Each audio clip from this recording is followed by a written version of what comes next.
Morning, everyone, and a warm welcome to everyone here. I see we have some more people busy dialing into the session. Um, it's an absolute pleasure for me to welcome you to one of my favorite events. Somebody just needs to mute themselves. My name is Marilyn Ramplin, and I am the CEO of Novia One. And this really is my favorite event. I'm really excited to have you with us today for what has become for our students and for our community a flagship program talking about women in leadership. And really today, again, we hope that once again we can engage in a thought-provoking conversation on the evolving role of women in leadership. And this event is really about sharing our insights, our experiences, and our strategies to try and empower women at every single stage of their leadership journey. So, ladies and gentlemen, women have really made great progress in leadership across different industries. But as we all know, there are challenges that remain. Gender biases, barriers to our own growth, systemic obstacles that we find in the workplace.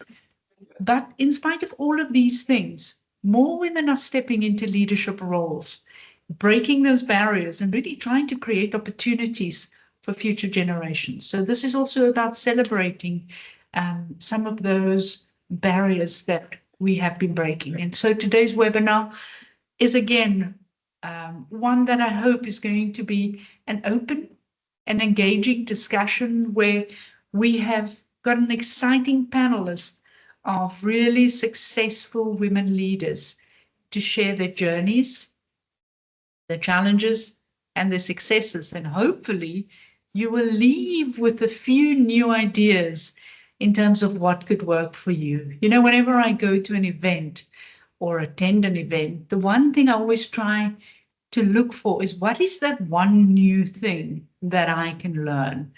And I really think if you believe in the power of compounding, it applies to your life as much as it applies to any other areas of maybe economic compounding. And so I really want you to look for that one idea that you are going to take away from this session that you find great value in. And at the end of the session, I'm really hoping that you can share what the one thing is that you've actually learned and taken away from the session. You know, we are really privileged to have a panel of exceptional leaders with us today, each bringing a wealth of experience and unique insights to the program. You know, we are really lucky to have Carol Crozier. Carol is the CEO of JSE Investor Services, and Carol is a leader in financial markets with expertise in strategic growth, business development, and issuer relations. And she's played a key role in expanding value-added services within the JSE, and we're going to try and unpack that a little bit. And what are the lessons that we can learn in terms of Carol's leadership role there? Sarah Nkwana is a seasoned professional with 18 years in financial services. And she's an entrepreneur, she's an industrial psychologist and a PhD candidate, and she's passionate about strategic leadership and developing the next generation of leadership. So if you're young to your leadership journey, wherever you are, hopefully today you can take some lessons and inspiration from what Sarah will bring to the conversation. Seema Matthew is a transformational leader in customer experience, and Seema has 19 years of cross-industry expertise, and she's a champion for gender inclusion and digital education, right? Digital education, you can't escape that anymore. But Seema also leads Liberty's Women's Forum initiatives to really empower women professionals. So again, Seema will bring her thoughts and ideas around her lessons and those things that are important to her and what she has learned to the discussion today. And then finally, we have Dr. Charmaine Naidu, and Charmaine is a business strategist an executive coach. So here we bring the coaching element, right? And an HR expertise with 27 years of leadership experience.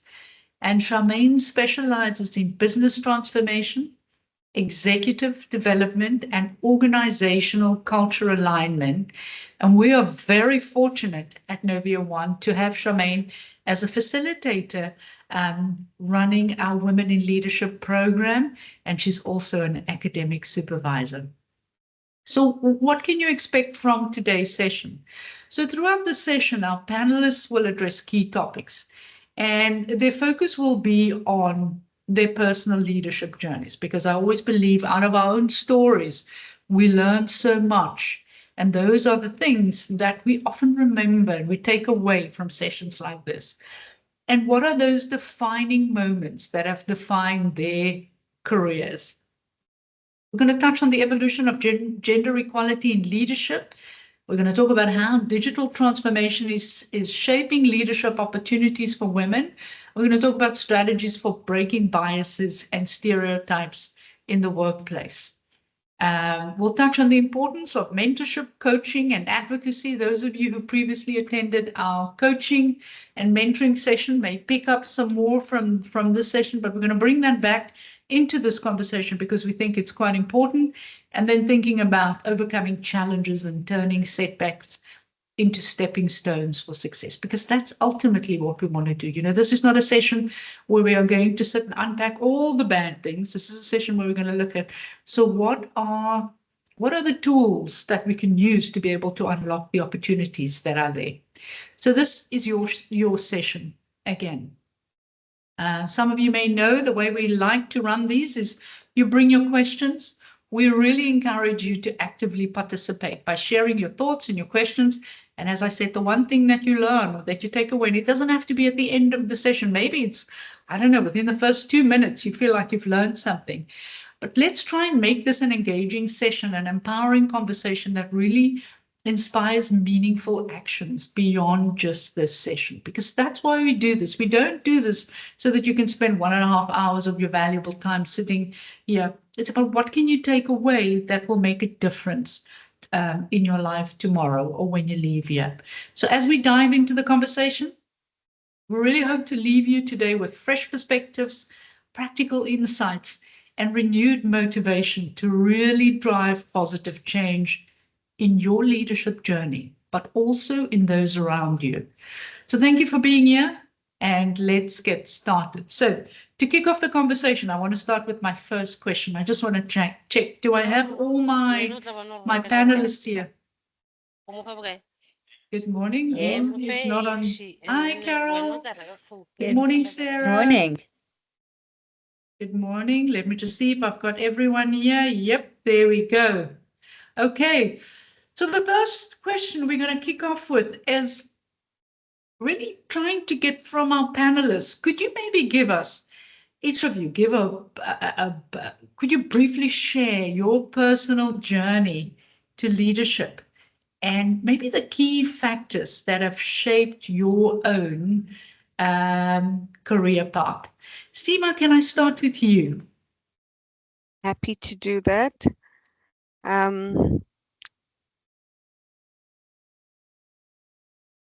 So my career started in software development, and I actually transitioned into business intelligence after that, which then took me through on a journey to customer insights. And being in that kind of space, I just realized the huge potential that was there if I could just influence business much more and take people on a journey.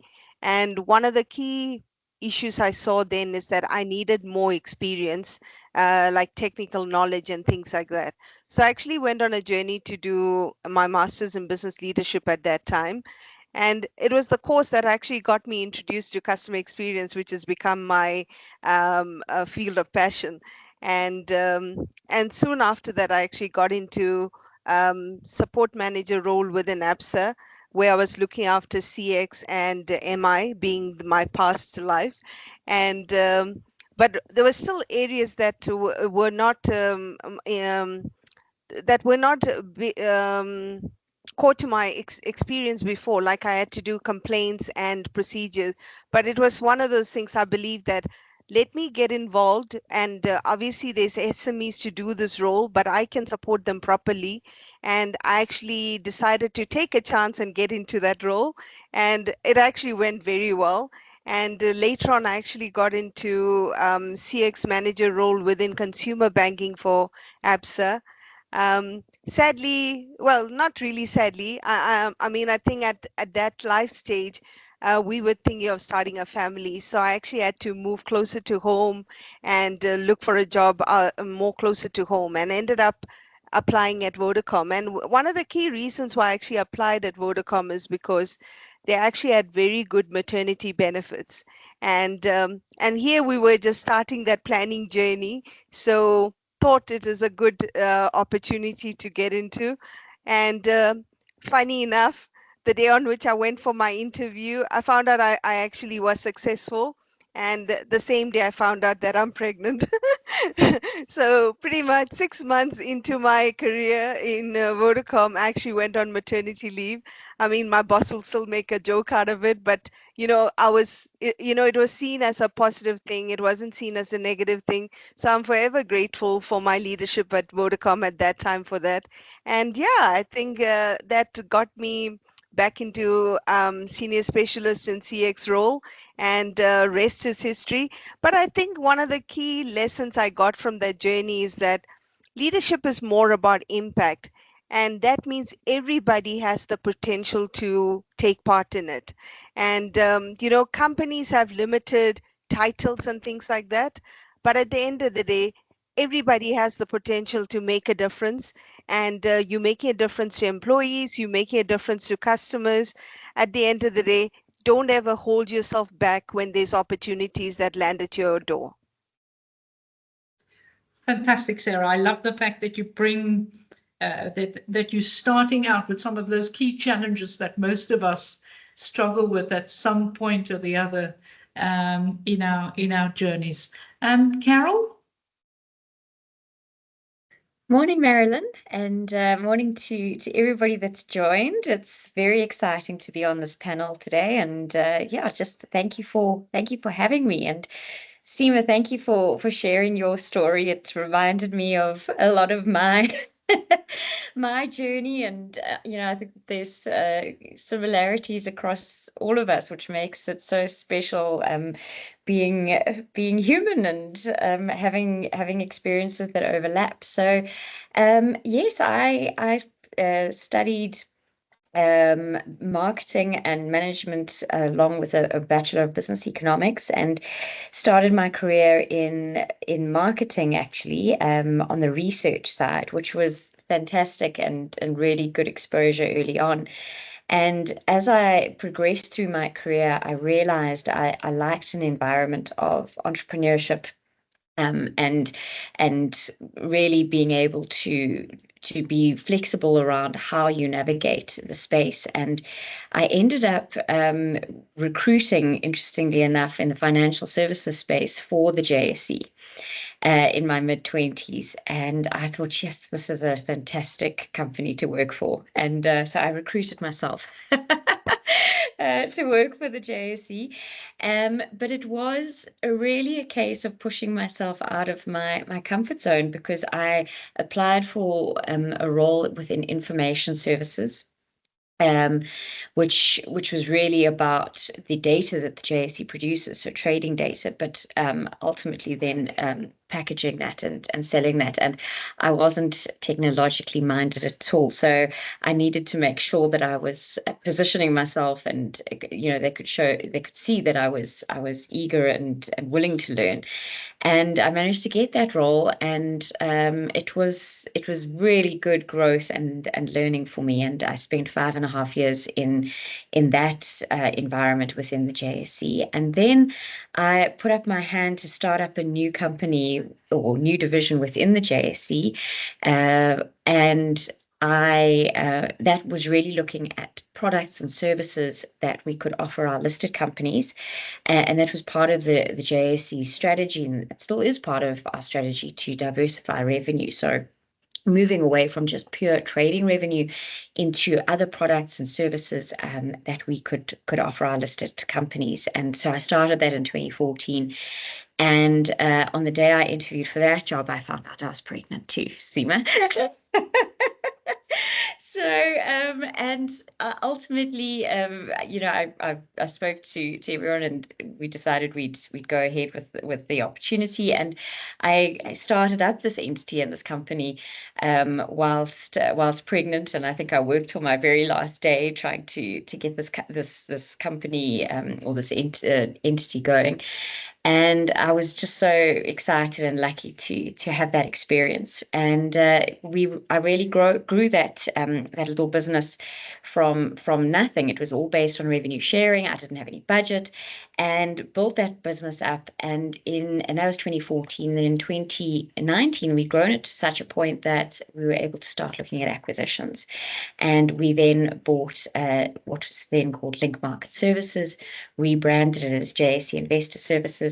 And I was part of that deal team and part of that acquisition, which was amazing. So, and we basically, that deal went through. We bought in 2020, and I then seconded myself from JSE to JSE Investor Services as COO.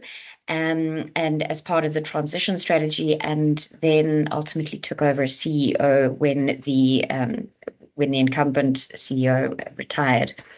And it's been just an amazing, amazing journey. But part of it is really pushing yourself out of your comfort zone and being brave and putting your name on the line. And it's been thrilling and exciting and stressful, but really, really amazing.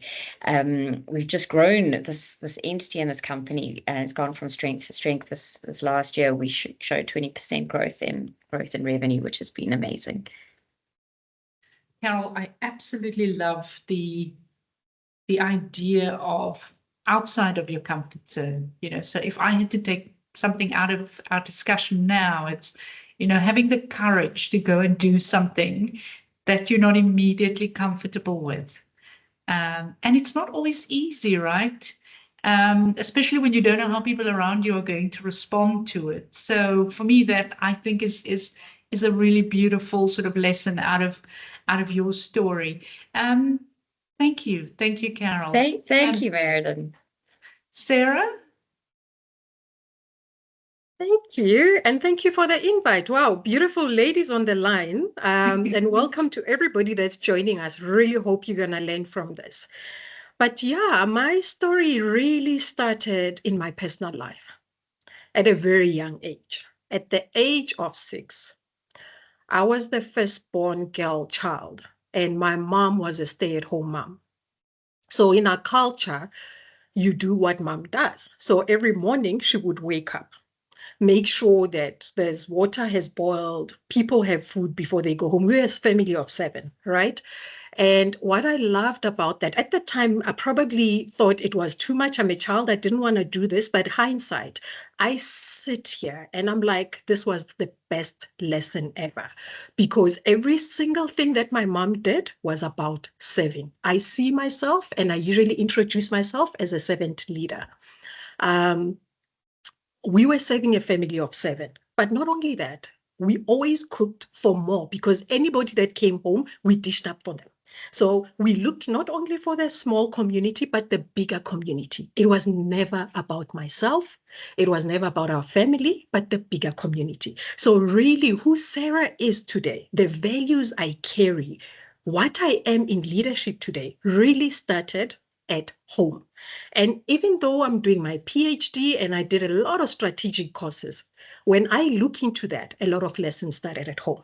And that was with mom. So she held my hand. We walked the journey. We would do the laundry, do the ironing, do the cooking, do the baking. Oh, that used to drive me crazy, but we did it. And because I did so much of it, I don't like baking, but I loved it because what it taught me is servanthood. I had to serve others. It was never about me, but the bigger community. It was always about stewardship. How do you make a difference for the rest of the people around you and the bigger community. So that is stuck in my head. It was my family of 7, but everybody that walked in, when they left the house, they had a big smile. So I impacted the bigger community. And then I had my dad. My dad ran his own businesses. And with him, I remember he always used to go away for a while and come back. And when they are back, and I remember he used to work at this big market because he'd have a lot of mangoes, a lot of bananas, and all these things. And he would then go and deliver and all of that. And he'd come back. Every time we counted the money, he used to say to me, Sarah, the more you give, the more you get. And what that instilled in me is culture of excellence. So wherever I go, I don't become mediocre. I know I can do more.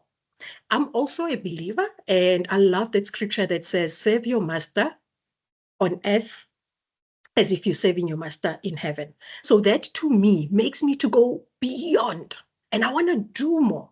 And because of that, that culture of excellence, I carry that, and I make sure that I influence those around me. I'm mindful that I could walk in just in the way I look.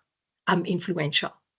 If I utter words, I'm influential. If I do, I'm influential. So in essence, the lesson for me was leadership is not a role. It's an action word. It's the doing. It's getting your nails dirty. It's involving everybody. It's caring about the bigger community. I know I'm repeating myself, but this is what's in me, and that's what I feel, and that's what I do. So in a nutshell, that is me and my learning lesson. And this then I took through where I had several businesses that I ran, ended up in the corporate world around 2024. And in that, and I remember in my journey, I think in a journey of 3 years, I had already been promoted 4 times. It's not actually even promotion. In those 4 leadership roles, started off as a business development manager. Within a year, I was headhunted. I then went into a regional manager for financial advisor. Within 2 years, I was headhunted. I was a provincial support manager. Within that time again, I got called into the banking space as head of customer engagement. And so it carried on. And what I loved in there, and I don't give the story to boast about Sarah has been headhunted. It's this excellence, the culture of service excellence that attracted people. I never had to apply for any of these roles. In fact, since I joined the corporate world, prior my businesses, all the roles I had, I was headhunted. And for me, then that speaks to the lesson that I learned at home. Whenever I opened my book and I'm learning strategic lesson or whatever, I'm like, oh yeah, I can relate to this. My dad was very strategic. He would do this and that and that. Mom did this, stewardship. I learned this from home. I had to take care of people at home and the bigger community. So that really is my story. And I always love sharing this story because who Sarah is, what Sarah does now, really came from my personal story at home.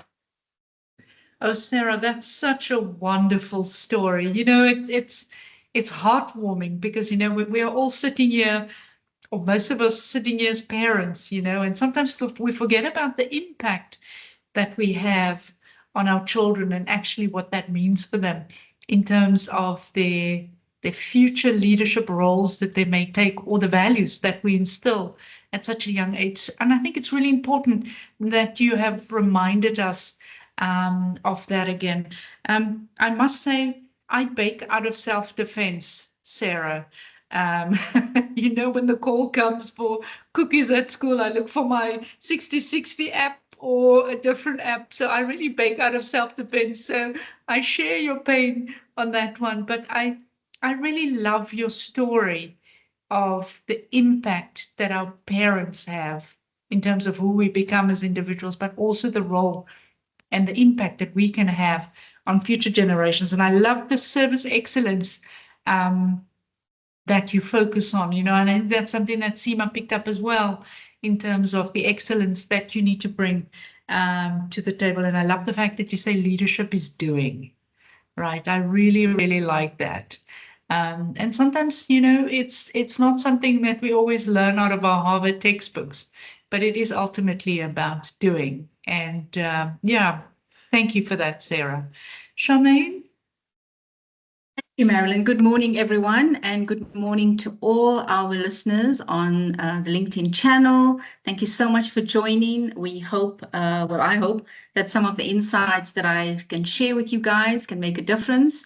And sometimes it's often the one little piece. If you take one point out of the session, guys, then you're richer than you were before you joined it. So just remember that. So my story, a little bit different. I love Sarah's story. Thank you, Sarah, for sharing your whole story with us.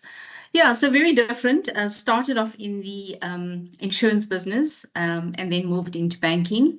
But unlike Sarah, I did not have the pleasure of growing up with my parents. I lived with my granny. So very early on in life, you had to stand on your own 2 feet. You know, your grandmother was lovely, but if you bothered her too much, you'd get the beady eye. So you quickly learned, okay, it's not a good time to go there. So you learn quickly to stand on your own feet, fight your own battles with your cousins in the home, and sort yourself out. So that was, I think, my defining moment.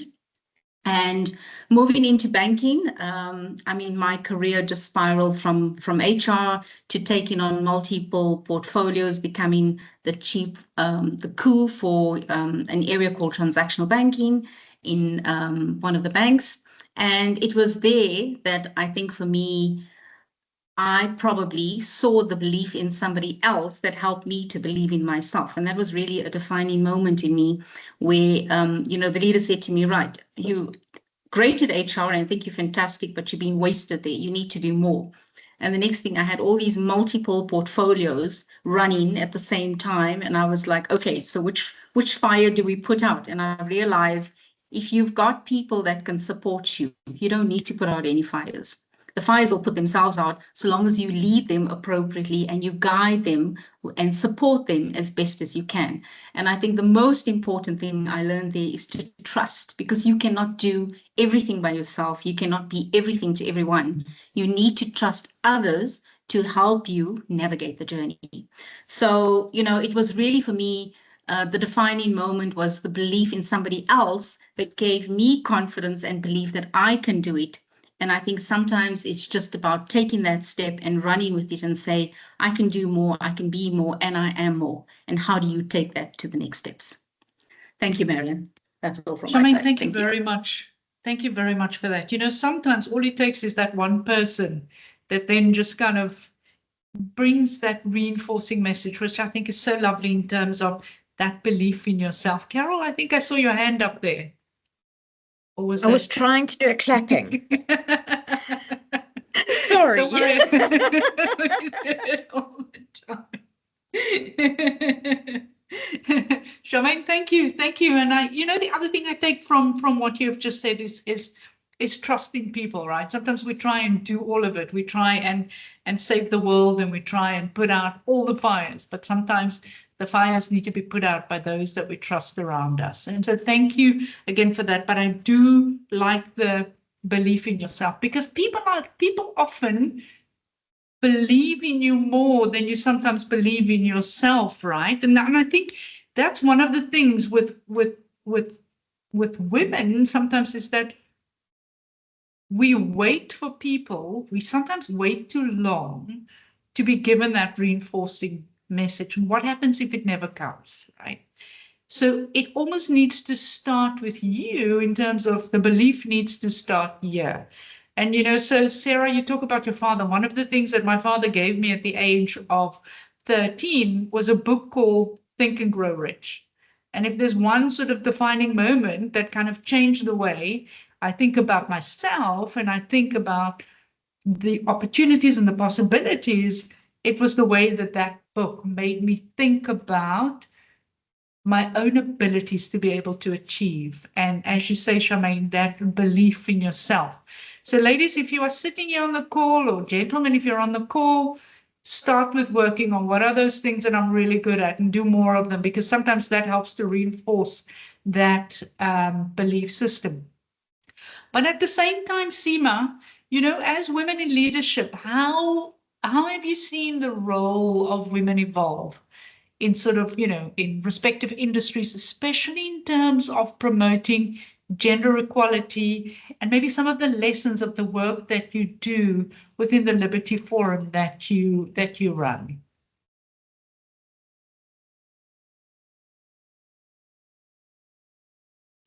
So definitely seeing a lot more women step up into leadership roles.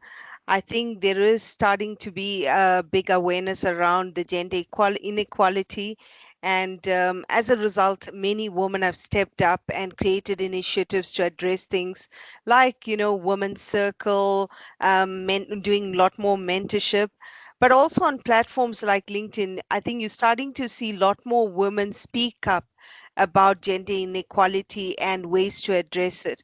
And I think just that creates a lot of awareness and, educating people in your network, and all those, it's the small steps that are needed in order for us to make the change.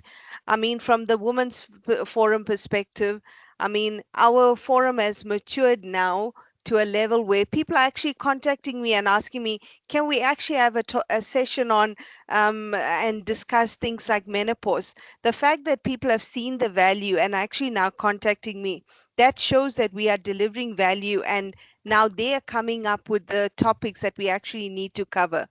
I think what I've also seen is that with our engagements with men around the women's forum and things like that, lot more acceptance from that side. And even we got some really good ideas. I know one of the gentlemen that we spoke to about our challenges, he was the first one to say, why didn't you guys actually create a cost center? I'm like, yeah, why didn't we think about that first? But we so busy with everything that you forget to think about other opportunity.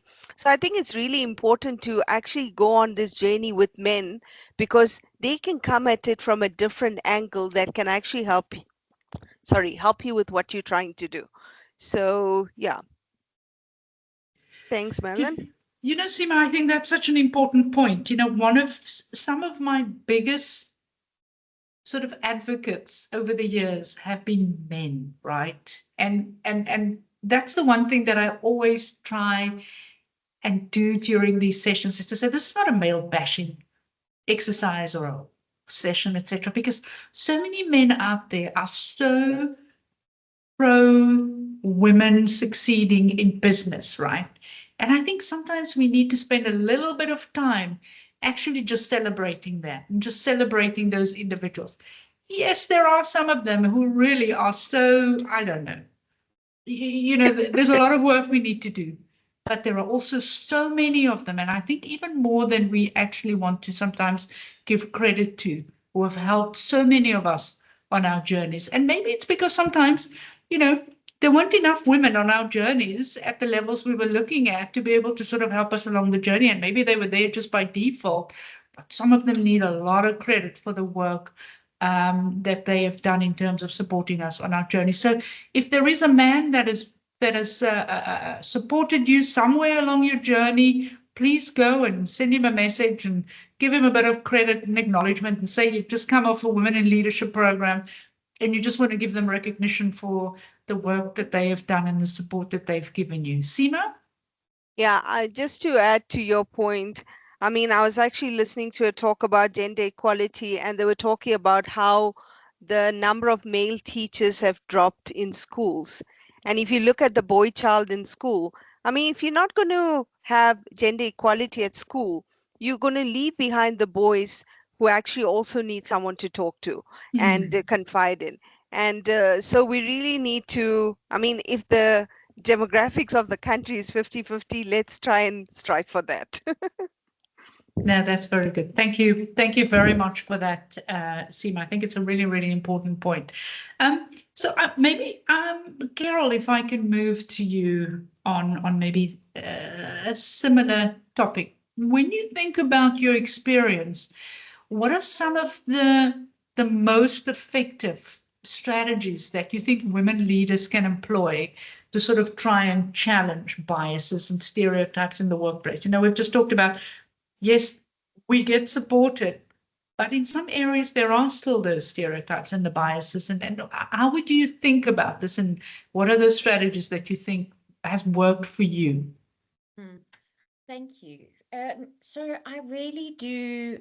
I've just been so fortunate to work in an environment where there's a lot of female leadership, and it's been very inspiring for me to see and for me to witness as I've gone through the last 25 years of my career. But I do, and I think one of the biases that I've seen over the years and how it's changed. And, I think what's exciting about this is that we are evolving and we are changing all the time, has been that I think historically there was always this thinking that it's harder sometimes for women to work with women, and you didn't necessarily get seen, or you didn't get the kind of promotion that you might have actually, and contradicting some of the views here, but that you might have actually working with a man. And part of that thinking was that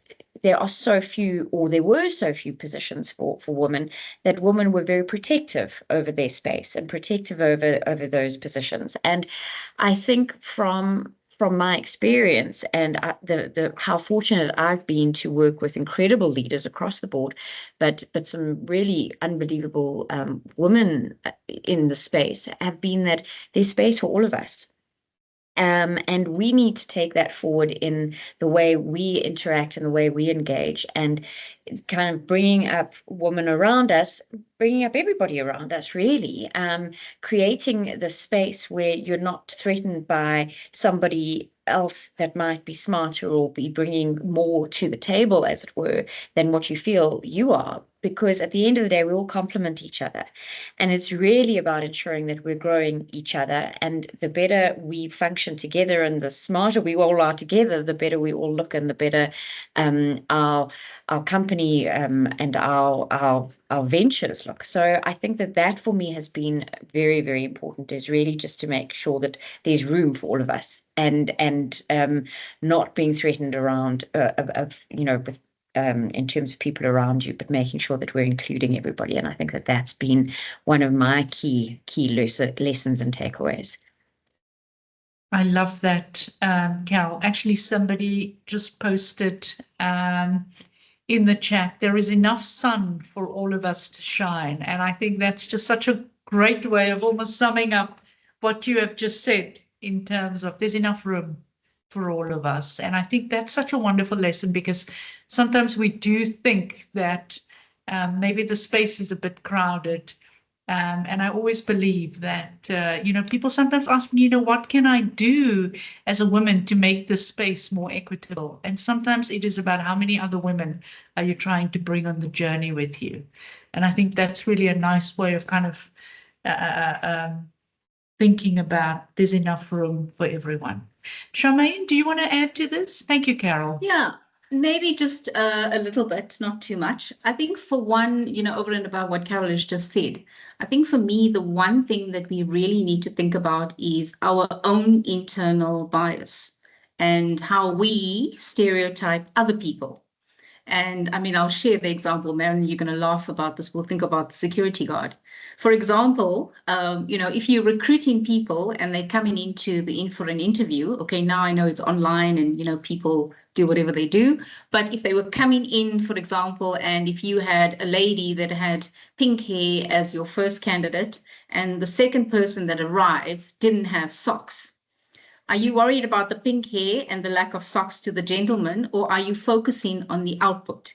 And I think ourselves as women, we are so bad at stereotyping, so bad. Stereotyping and assuming that because, the individual has got pink hair and she looks gorgeous, maybe she's not going to be able to do the work and she's probably going to be a Barbie doll. And it's our own little bias. Whereas maybe a guy sitting there might look at this and say, wow, she looks amazing. So I think we've just got to put it into context and understand how sometimes we create our own challenges and we create our own beliefs about something that is probably not necessarily true. So yeah, thank you, Marilyn. Thank you, Charmaine. I really like that. The other day we were sitting and I took my daughter out and we went and We had lunch, and the manager of the restaurant was wearing a beautiful suit and black shoes, but he had no socks on. And my daughter says, "How can a man wear no socks, you know, with a suit?" And this comes back to what you have just said, around how, we form biases. And even at that age, we have opinions about things. And I think that's really a good one to watch out for, because it's so easy for us to just draw sometimes on some of those, and without it being conscious. And so maybe the lesson is to become more conscious about our own internal biases in terms of the conversations that we're having with ourselves. I really, really like that. Thank you, Charmaine. Sarah, I want to move to a topic that is really, really close to my heart, and that's digital transformation. And I really want to pick your brains around, how do you think, digital transformation has changed the way women approach leadership roles? And, are there specific opportunities for women to excel in the digital age? What are your views on this? The world is changing faster, I think, than we can say Indiana Jones when it comes to digital. Would love to get your thoughts on this. Yeah. And I think a bit of background is also important here. We need to understand that, in the 20th century, women in the corporate world or in business dealt with different dynamics. It was gender bias, role, pay, culture, all of that. But what's also important to understand is we're now in the 21st century, and you touched on it, Marilyn, that we're living in a business topography that's changing rapidly. Just now, you think you're dealing with environmental factors, health factors come in, COVID is here. You're thinking your solution for COVID, and then we've got water issue, we've got electricity issue. You're sitting, not only do you have to solution in your own personal space, but in the business space, you need to solution. So that for me brings in further complexities for women in leadership and also with men. But what has digital transformation done? And I think for me, it really has created digital pathways. So first off, the opportunity that's created is flexibility, right? So this work from home, you're able to balance your personal and corporate leadership roles because of it allows that flexibility. If you think in the 20th century where women, it was very stressful. You had to be in the corporate world, fight your fights there, and you know that you got to finish up. You've got another job waiting for you at home.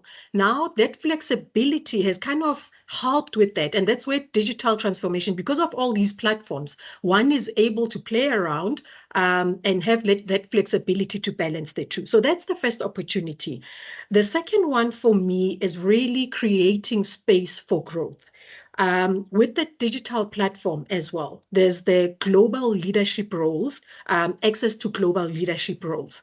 One is not only confined in your space, in your organization, in your country, but it's opened up where you can have global access. So that's the second thing for me. But there's also access for knowledge. Right? You have access to knowledge and digital tools where you can enhance your leadership skills. So you're not just sitting there and thinking, I've been made a leader, what now? Right now, we've got so much access to knowledge, information, tools, your webinars, just like I'm attending this. Had I not been attending this, I wouldn't be learning from the rest of the ladies that I'm sitting with here. I'd be stuck in my corner, probably trying to read a textbook that teaches me about leadership. Is it relevant? I'm not quite sure because time has moved so fast. That book was written 2-3 years ago, or even 10 years ago. Is it relevant to the current times? I don't know. Whereas with digital platforms, you have an opportunity to attend webinars like this. You've got an opportunity to get tools, enhance yourself, and so on. And maybe lastly, what I want to touch on is the rise in non-traditional leadership paths, right? Because of the shift towards the digital first transformation, there's more merit on innovation, which outweighs traditional hierarchy. So it's about merit on innovation and the job that you do yourself. So you're not just focused on, I'm in this position, when am I going to get to the next? I've got an opportunity as Sarah to be on the global network, to speak like this, and somebody acknowledges me. And if I'm able to innovate, if I'm able to bring a difference, then I'm noted. So the digital transformation has really done wonders in creating different pathways for women to get that exposure, to get knowledge, to get access, and get that flexibility.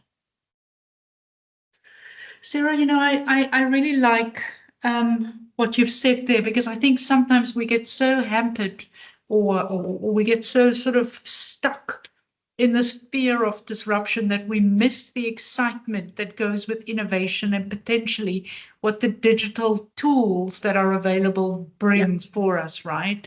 And I think that's a really, really good point. And sometimes I think internally we need to also just examine again the internal conversation that we're having around this, and to make sure that we don't create those barriers for ourselves in terms of how we respond to this. I really like that, Sarah. Thank you.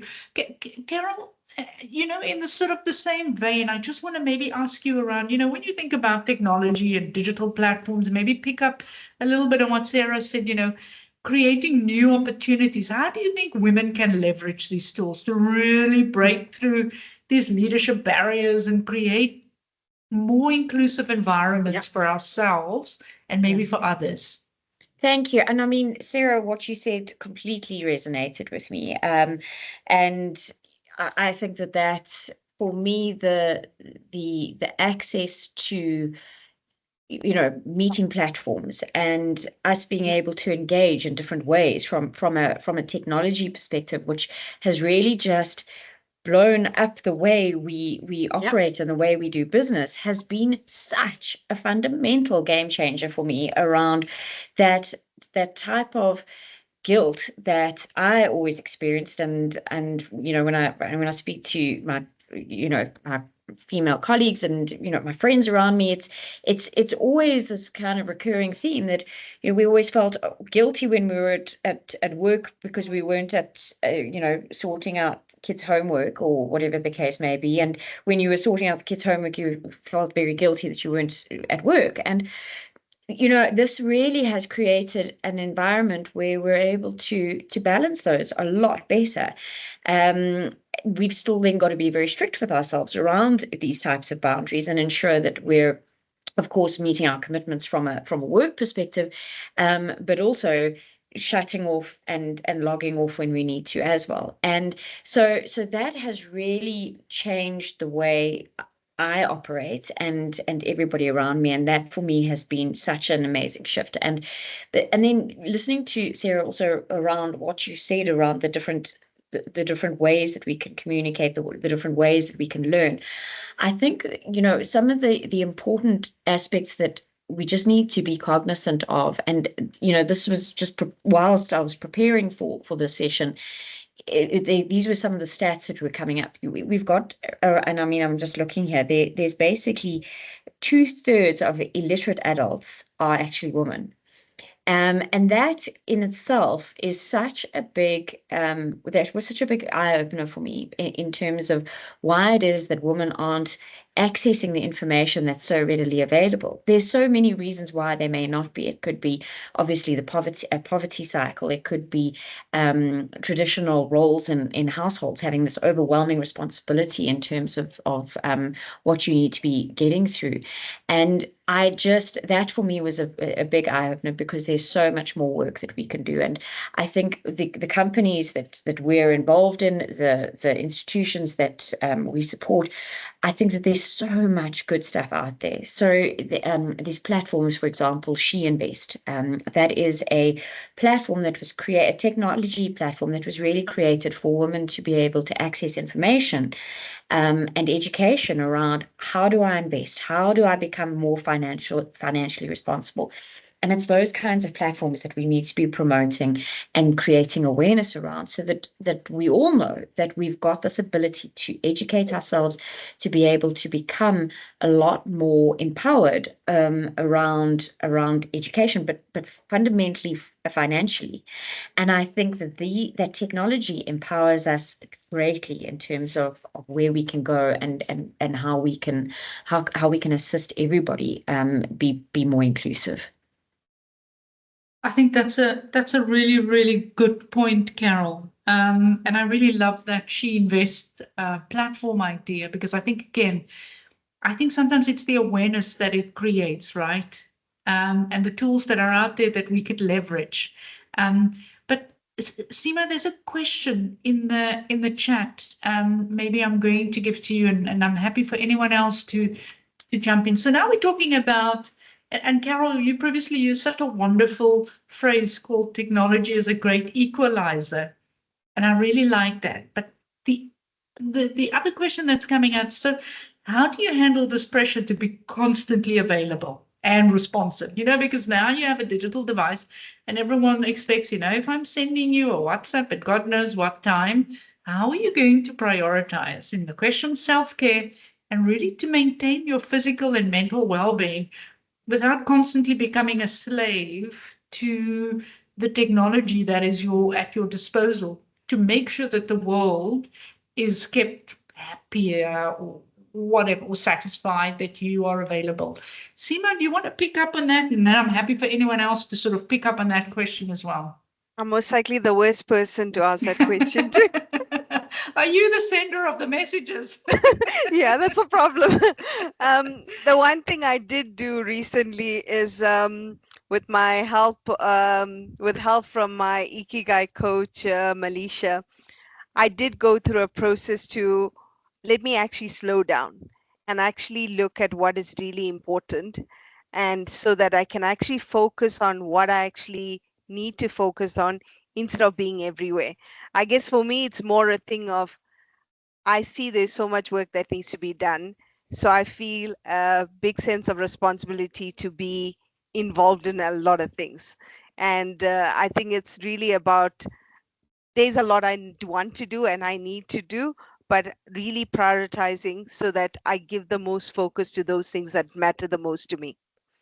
So it's a work in progress. Very good. I don't know, would anyone else like to maybe add on to that from a strategy perspective? Just how do you deal with it? Sarah, I see your hands up. Yeah, I think for me, Marilyn, and I love that question because I had to deal with that, right? We spoke earlier on about how the topography of business is fast changing, but it's the same for our personal lives. It is too much. You look at your WhatsApp, just WhatsApp. How many WhatsApp groups do you have? I mean, I look at my career streams. It's psychology, it's financial planning, it's learning and development. I can count them. It's like in one finger, at least 5. I belong to different groups. That's before you've counted the school WhatsApps and the neighborhood WhatsApps. Exactly. So it is too much. But what's important for me, and remember, I just touched on WhatsApp. There's also LinkedIn, but there's also work. There's email. There's groups within teams. You see, I can't even have words for it, right? It's a lot. But what's important for me is boundaries, starting with you. You have to start with you and say, what are the boundaries? I'm very clear on that. The minute I start having anxiety, I know I've taken more than I should. I look at all my devices. I've got work device, I've got my personal phone, I've got the laptop, I've got iPad for school. It's too much. And I need to start structuring. And to your point, Seema, what is it that I'm able to put in my plate in a day, in 8 hours? And I start to structure that. And I like the saying where they say, you teach people how to treat you. If I'm always available, I mustn't be upset. I taught you that I'm always available. So that's something that I had to teach myself in my diary. I have a diary blocker. I've got time for operational things. I've got time, diary blocker for strategic things, because if it's not done, it will never be done. and it's on my PD. So I'm very clear on that. And I think people always seem to think, I can't say no to my leader. I can't say no to my boss. Remember, you can only do so much. If you take too much and you end up looking incompetent, we created that world. So I created boundaries for myself. Next, I teach people about my boundaries. And respectfully, it's not that I don't want to do it. I'm only able to do so much because I want to give you excellence, right? If you want to draw me thin, then you must expect to receive mediocre. And people around me, my leaders, whether on a personal level or at work, people understand that. I'm able to take on so much. I love stretching myself, but I understand what my limit is. So to round it off, boundaries for yourself and teach others about those boundaries. And there is nothing wrong. People are understanding. Awesome. Fantastic. Melisha, I saw your hand going up there. Sarah, thank you very much for that. Melisha, did you want to add something? No, I wanted to clap for Sarah. I made a mistake. Sorry. That's okay. I feel your pain. I feel your pain. Yeah. Yeah. Yeah. And you know, some people have different cycles that they work within as well. So, you know, if somebody is not sending you messages at 8 o'clock and in the morning and they send it at 5 o'clock in the evening, doesn't necessarily mean you have to respond to them. Maybe that's their cycle of working, right? Just make sure that it waits till tomorrow, but get back to them. So I think that's the other thing is that is how we prioritize the things that are important. But of course, if there's a crisis, then maybe you want to put on a different hat. So I think it's being able to judge what's important at that specific time and how to then try and respond to it. Seema? Marilyn, I think it's also educating people because I've had people who've contacted me to say that I send you a thing, when will I get feedback? I mean, at the end of the day, if you send it on digital, there is no urgency then, because the whole point about digital is a person can look at it at their convenient time. If it's something that's really urgent, you need to have more of a face-to-face kind of, not asynchronous technology being used. And I think we need to just educate people to say that if this is the kind of feedback you need to use these channel. If you don't mind waiting a bit, then feel free to leave me a Teams message, that kind of thing. Let's speak to each other. Let's pick up the phone. Charmaine, thank you. Thank you, Seema. Yeah, maybe just a little bit of tongue in cheek. I think all that's well and good unless you suffer from FOMO, fear of missing out, then you're in trouble. Because then you can't go to bed because you have to answer that email. So, I'm so grateful for trying to set boundaries, but they're not realistic. And I think we ourselves put the pressure, because in my case, if I know there's something that has to be done and I haven't done it, then I don't sleep that night. So I'd rather do it, sit up all night and finish it, and then I sleep better. So yeah, FOMO is not great. Thank you. Thank you, Marilyn. Carol. Thank you, Charmaine. Yeah, it raises an important point, Charmaine. I think we all handle things differently, and you actually have got to figure out what works for you from an anxiety and a stress level perspective. I mean, I think there are volumes that we see, the amount of communication. Sarah, you spoke about it, just in terms of the number of platforms we're on, the number of ways to communicate with us. So, I've got to a point where and it is a skill set, and I think we develop it as we progress, is really being able to filter.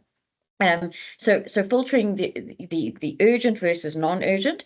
Yes, you'll still get back to people that you need to, not to say that you won't, but you will prioritize certain things. And I think it's that prioritization. And Marilyn, you also spoke about it's a different ball game when there's an emergency or when there's really severe deadlines. And I think what's been a give and take for me in that situation is because I now take some flexibility. For example, I don't rush back to work, to the office, straight after picking up the kids, I take a little bit more flexibility. But then that means I've got to give a bit more back that evening, or I've got to give a bit more back on that weekend. And when there's an emergency, I don't have any more resentment around, oh my word, now I've got to drop everything to get to that. That's actually part of the job. That's about how we've got to adapt. That's how we've got to engage with these things. And I think it's taken me 20, 25 years to get to this point of being able to filter and be able to juggle and balance it. It's hard. It is really difficult. And we all process things differently. And I think that you've got to have that self-awareness as to what is going to work for you. And then stick to that and let the rest go. Yeah, I think that's really, really important, Carol. So thank you very much for that. There's a question in the chat around how do we make sure, let me just get the right question, how do we ensure that women are not just adapting to digital transformation, but actually leading it? I don't know if anyone wants to pick up on that. I have my views on it, but I'm happy to open it up to the floor. Carol? Happy just to jump in, and won't be too long. So also excited to hear what you have to say, Marilyn. But I think it is around ensuring that we are driving initiatives, such as, I mean, there's such awesome stuff that we're doing as women within our entities, whether it be small companies or large companies, whatever the case may be. I mean, there's women in IT forums that are really driving the change that we need to see. We hosted on our side the 10th Women Advanced IT Leadership. I had to get my wording correct on it. And that is so critical, celebrating what we're doing, engaging with like-minded people around what we need to be doing in this space, and celebrating the achievements and the progress that we've made. And I think that that's so critical. And I think part of what women have notoriously not been as good at over the years, and what I've seen in my career, is the networking side of things. And the same applies, the same rules apply in the IT space. So it's a case of, I met somebody at that forum or that networking event.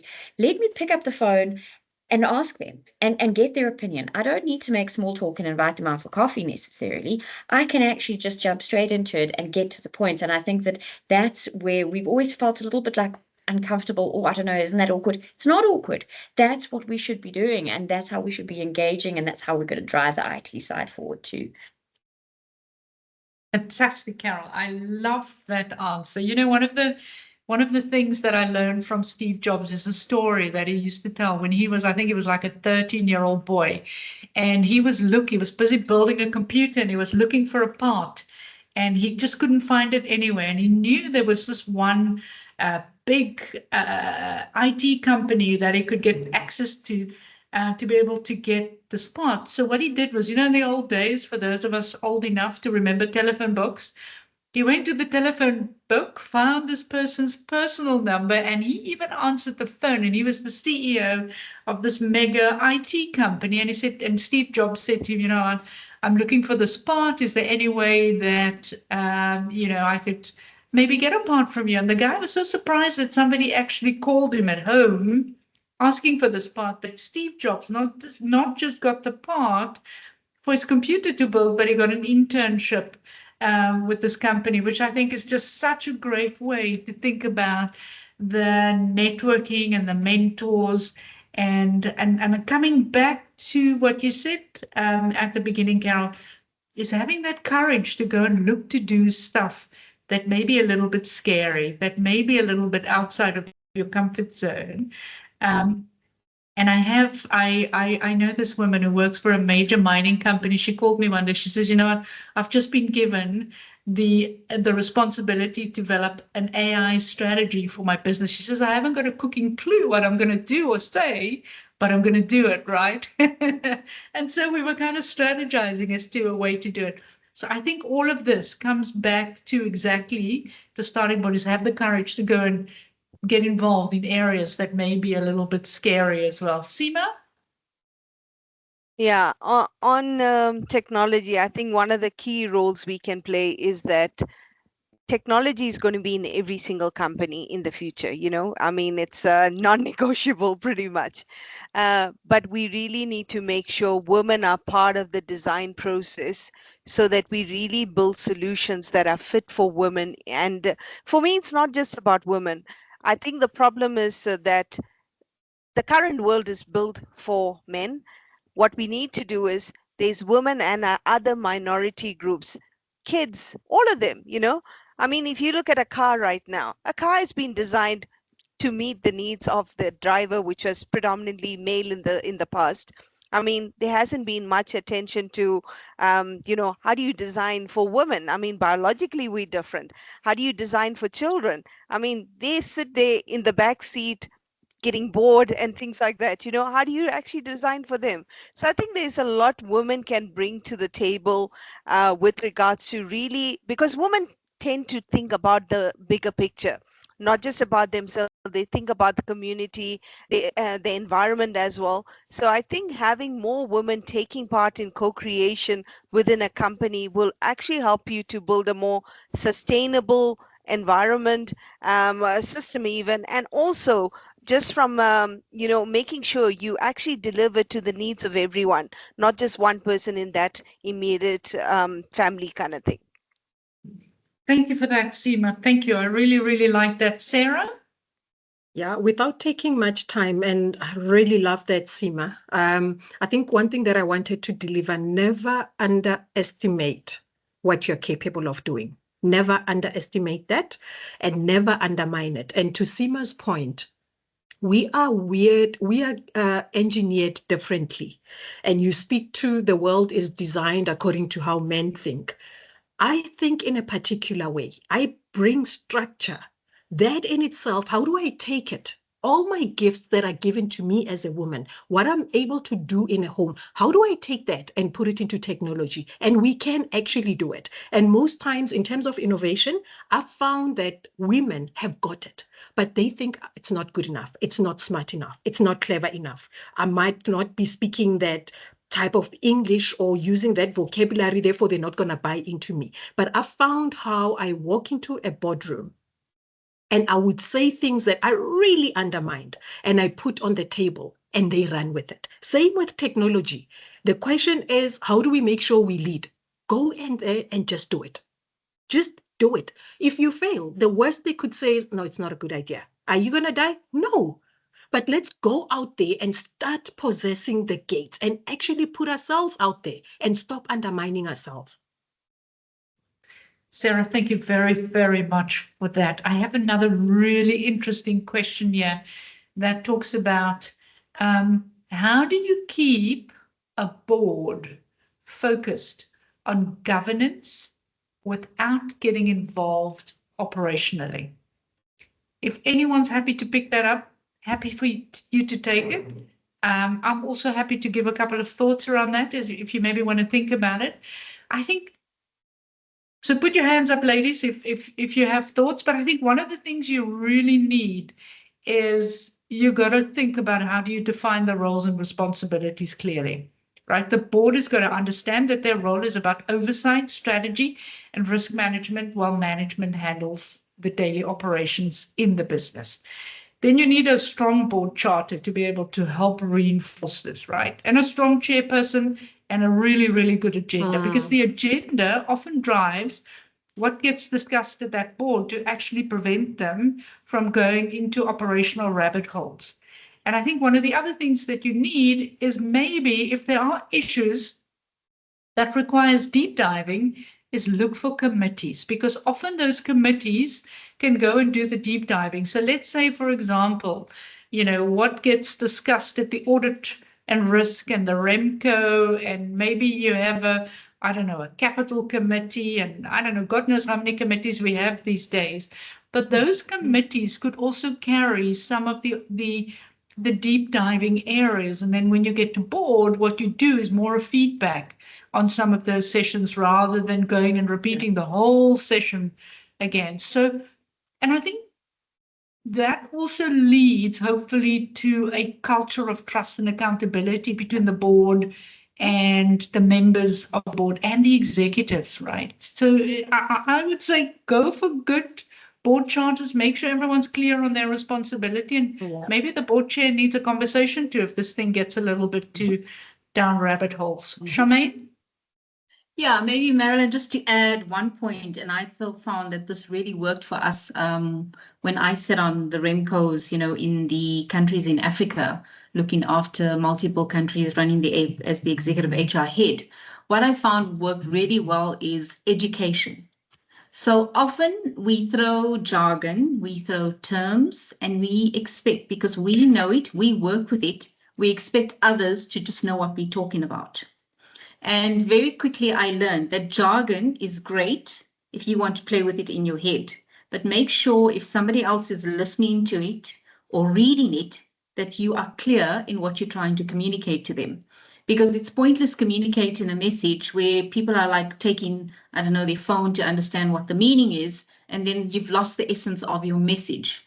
So it's not about, it's about the messenger delivering a message that people can actually understand. And if they don't understand, which in some cases, I mean, I would just get approached and say, well, I don't know what you're talking about at the REMCO. What are all these terms, these REMCO terms? I'm not even sure. And then I realized, oh, okay, I'm talking. It's me listening to myself. Nobody else is listening to me. They're all trying to Google to see what the answers are. So we then arranged a lot of sessions where we had education sessions. So if we did REMCO, we went through it. If we did governance and compliance, we had the board being educated about, I wouldn't even call it basic terms, about information that was necessary for them to make a decision. So education, learning and sharing, and be open to feedback, because often, we want to go in, we want to just deliver our presentation at a board, and we hope and we pray that nobody is going to challenge us or ask us questions. Be open to receive that, because through that you're going to learn and you'll become better prepared. So yeah, I would just throw in education and awareness around that one. Thank you, Marilyn. Thank you, Charmaine. I really like that. Thank you. Carol? Yeah, not too much to add. I just wanted to say one word is accountability. And really just ensuring that your board members have accountability in terms of what they're signing off on. I run a business that is very admin, operational, back office. That's what we do. So, it's about those board reports and those CEO reports so critical, because it's keeping it as high level as possible, but making sure that level of detail is known and aware. And it's the accountability about reading those and signing off on those properly. And I think that's what our board members really need to be held accountable to from a governance perspective. Thank you, Carol. I really, really like that. Seema? I think one of the key things is making sure you've got the people with the right skill and SME to actually be in the right roles, because and I think one of the unconscious biases that creeps in here is that as a board, as a leader, you might be bringing on board people that you connect with, but that might not be what you actually need. You need the diversity to actually help you achieve whatever you want in your company. And I think it's very important that making sure you bring in that diversity and find ways to actually recognize the unconscious bias within yourself, so that you can actually bring in the right people. And at the end of the day, you need the SMEs to do this. You give the right person the job, they'll do it. But if you're not actually making sure that happens by tackling unconscious bias, you will end up in a situation where you bring on a lot of people with the hope of these things being sorted out, but they will never be able to, because you fail to see the real people that should be doing that job. And yeah. Thank you, Seema. I really like that answer as well. No, I used to sit on boards for many, many years, and I've sat on various different organizational boards. And one of the things that really sometimes create these rabbit holes is when people try and kill you with information. Giving me a board pack of 1,500 pages to read for a board meeting, that's also unproductive, right? And then it creates unnecessary sort of going down rabbit holes. So I think part of maybe the lesson there is in terms of trying to own that conversation and own that space is to make sure that you learn what information is important and relevant, and you try and create a structure that makes it open for a discussion, right? Because board meetings is also not just about going and reporting. It's about what you can take away and learn from those meetings as well. And sometimes, yeah, board training is really important, right? If people don't understand the business, then they ask questions that are maybe not as relevant, but sometimes it's also the ones that don't necessarily always know your business that may ask the interesting questions because they are not sort of clouded with, I know this business so well that maybe, asking this question would be an irrelevant question. So maybe go back to the drawing board and ask yourself the question, why, right? What is the reason why they're going down rabbit holes? And hopefully that could maybe help with trying to get to the bottom of some of those challenges. I want to ask another question. So before we've got 15 minutes left, 14 actually. I want to talk about the next generation a little bit. And one of the questions that I have here from the chat is, if you sort of look back at your own life as individuals and you want to give advice to the next generation, what are the biggest challenges that you have faced as a woman in leadership, and how did you overcome it? Is there anyone who want to pick up on any of those? What are sort of your big challenges, you think? Carol? Happy to jump in, but I'm sure the other ladies have got lots to share on this. I think it's, for me, it's been a getting to grips with one of the main themes we've spoken about here is the confidence to be able to take on a new project. And I think that it's very much been for me to deal with it, as opposed to anything else. I remember when I was applying for the role that I have now, and I literally had people sit me down and go, "Are you sure? Are you sure you can do it?" And I had to say, yes, I can. I know that there's lots that I need to learn still, but I can and I will. And I think it's then going through your career where you have failures, and where you really think things don't go the way that you wanted, and there's a lot of questioning and self-doubt that you may have. And I think one of the biggest challenges has been about getting over that, about using the resources you've got around you, in terms of coaches, mentors, your networks around, making sure that you build yourself back up again, because that is one of the most debilitating things I felt, certainly in my career. It's not about what other people were necessarily saying. It was how I felt I'd failed. And it's for me, it's about getting back up and making sure that, okay, that was a learning experience. It was a hard, horrible learning experience, but now I've gained this from that. I've gained so much in terms of learnings, and I'm now going to go a little bit easier on myself and build myself back up again. And I think that for me has been a critical part around leadership for me. Thank you for that, Carol. I think, the bruising is sometimes part of the journey, right? Instead of giving this question to all of the other women, I'm really hoping that you've been able to take some lessons from Carol's answer there. I want to ask a different question that somebody's asked here before we run out of time. Do you ever feel, or how do you handle a mostly male environment at work?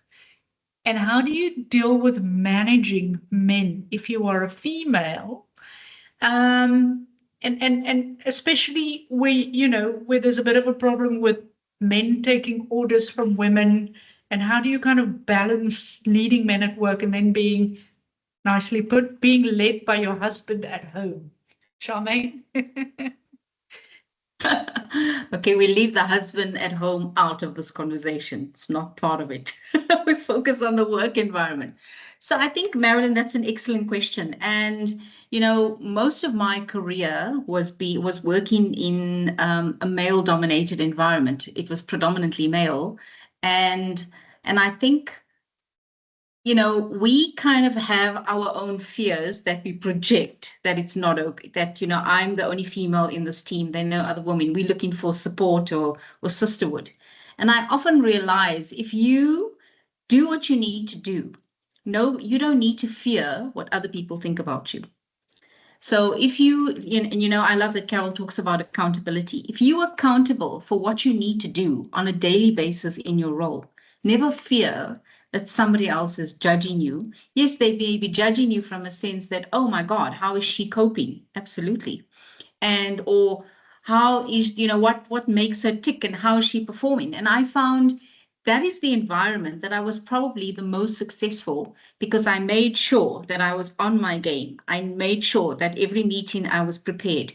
I made sure that whatever needed to be done was done, and no one was ever going to ask me a question that I didn't have the answers to. So I think maybe in a way you kind of put pressure on yourself because you want to over prepare and you want to have all the answers. And I think sometimes it may not always be necessary, but that same male-dominated environment is where I gained the support of belief in myself. They saw the value in what I was doing, even though I didn't see it. And they would often say, well, you know, great, that was fantastic. And sometimes you'd sit there and you judge, did they just say it because they actually mean it, or because they say it because they truly believe it? You know, it's kind of that. And I think it doesn't matter what environment that you work in, whether you work in an environment with all females or males, mixed environment, so long as you are prepared to be accountable and you lead by example in your accountability, you walk the talk. If you say you want to do something, or if you say you're going to do something, then do it. Don't expect your team to do something that you are not prepared to do. And I mean, I also had, you know, multiple males in my team. And initially, yeah, there's a little bit of, you know, kind of like, I don't know where it comes from, a little bit of a tug of war or power struggle.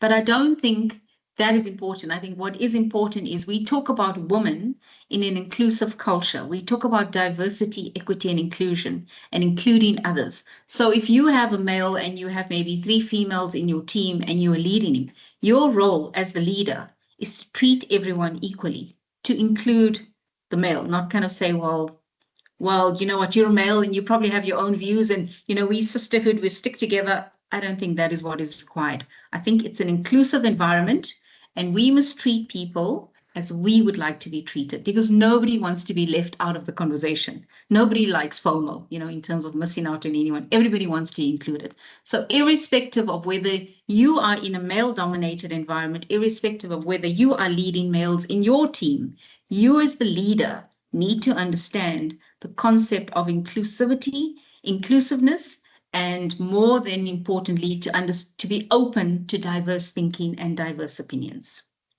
Thank you, Marilyn. Charmaine, thank you very, very much for that. Sarah, I see your hand is up. We have 7 minutes left. Okay, I'm not going to take much time, but just to add on what she said, I think from my own experience at a very young age, started the leadership journey. I'm very short. So I always thought I'm not good enough. I would wear this long heel so that I walk in there. But because I've got this very strong character and very assertive, I would walk in to try and show them who I am. Wrong way, wrong way. And I did that for a couple of years and I learned very quickly that doesn't work. And my advice to everybody is I treat men just like I would treat everybody else. Any team member I go in, I try and understand what ticks them, what makes them work, what is their personality, how do I need to adjust to get them to work? And I understood all of that. I would go in, and it's not because they are men I'm doing that. I do that with everybody. So I've never reported to a female leader. It was always male, all sorts. And I would go in, understand who they are, and I would understand if it's a Afrikaans man, I know culture is a big thing. If it's a Black African man, I don't look them straight in the eyes. Culture is a big thing. Just the way, in the manner I treated a human being, not a man. And how I changed things. I knew that if I'm dealing with this one, I don't challenge you in a boardroom. I go in and I'm like, I listen to you. But on the side, I'd say, 1, 2, 3, I think this is what you should have said. I don't agree with you. They appreciated that so much. It made my relationship easier. It's not because I'm saying it's a man, I'm doing it differently. I do this the same way with everybody. It's a human being, and that's how I look at them. I'm just looking at what is the best way of having a good, effective relationship, and that works wonders. I took off my heels. I can still be short, and I can still go in there and make an impact and say my say and leave the message I wanted to leave. Sarah, thank you very much for that. Seema, I know you really would like to add to that. We've got 5 minutes left. I would like to ask a final question of all of you. And Seema, I'm going to give you the first opportunity to answer that. As we come to the end of what I believe has been a wonderful session, I want to ask you, what advice would you give your younger self if you had to now sort of look back at your journey and think about the lessons that you have learned? What advice would you give your younger self? Seema, still here? Yeah. I think the main advice for me is continuously build on human skills, because it's every day you meet a new person. Being able to work with different people, it's a skill that we have to develop. And there's so many elements to human skills, and like listening, all of that is I mean, just to list a few, just so that everybody understands what I'm talking about. I mean, active listening to understand, empathy or perspective taking, diversity and inclusion on its own, because at the end of the day, you're going to meet so many people in this world, and being able to work with everyone. I think it's very important that we actually learn to respect people, be accommodative of different people, learning how to include people into your surroundings as well, conflict resolution, all of that. And I think, just going back to one of the points that was discussed earlier on diversity and inclusion, we as parents and or caretakers, we play different roles in our life. I think we are conditioning the children, and our own diversity and inclusion and respect for others will pass on to the kids. So I think we've got a huge responsibility in how we show up. And human skills are so important, because that helps us with relationship building. And I mean, those kind of skills are very important for mentoring, coaching, etc. I think one of the things that was mentioned was trust. And I think in order to build a trusted relationship, you have to start with building just a relationship. And if you don't have those human skills, you will battle to build relationship. So continuously learning human skills, I think that will be key to success in life. Thank you, Seema. Ladies, I'm going to ask you 30 seconds. If you could maybe try and answer that question. What advice would you give your younger self? Charmaine? So quickly, from my side, I think it's important for people to define their purpose and attach meaning to the purpose. What really shapes you is every experience, every conversation, every relationship that you have, everything sometimes that you think, doesn't go well, like criticism, feedback, etc. Take those in. And the one most important thing that I think we all fail to do is to find how we can reflect adequately on what happened during the day and try and figure out what is the next steps in terms of whether it's learning, whether it's opportunities, what are the big ticket items. So it's very important, in your journey to take these things in, because that will ultimately determine and shape your life and your journey going forward. Thank you, Madeline. Thank you, Charmaine. Sarah? Mine is going to be sweet and short. Advice to myself: I am enough. Very nice. I like that. Carol? I love that. For me, it's about building your brand. So making sure that you, whatever you commit to doing, you deliver on that. And that speaks also to what Sarah mentioned right up front, servant leadership. I am here to ensure that I can deliver around these criteria. And if I put my name on it, best I make sure that I deliver on that, because that builds your brand for where you are now and for where you're going to go in the future. Carol, thank you very much. Ladies, this has been amazing. We have unfortunately come to the end of our session. I really want to thank everyone for fresh perspectives, practical insights, and hopefully renewed motivation to drive meaningful change in our own leadership journeys. Thank you.